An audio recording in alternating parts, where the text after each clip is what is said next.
A single data privacy violation just cost a company $1.2 billion, not because they got hacked, because they didn't tell their customers what they were doing with their data. And by the end of this video, I'm going to show you the exact 3-question test regulators use to decide if your company is next.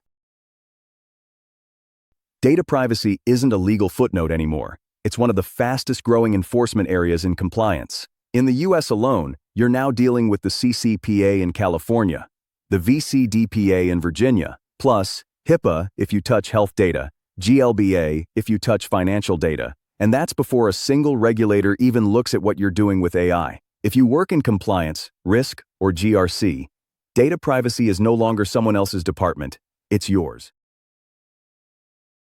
Here's the confusion I see constantly. People think data privacy compliance means having a privacy policy on your website.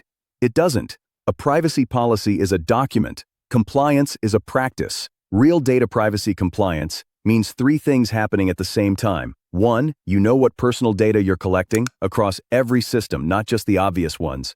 2, you have a lawful reason to collect it, and you can prove that reason. 3, you can actually act on a person's rights request. Access, deletion, correction inside the legal deadline, which in most US state laws is 45 days.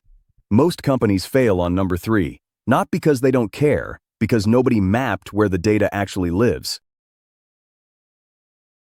Let me show you what this looks like when it goes wrong. In 2023, a major health app was fined for sharing user data with advertisers data users assumed was private because it was health-related. The company's mistake wasn't malicious. Their marketing team simply didn't know that data flow existed. Nobody in compliance had mapped it.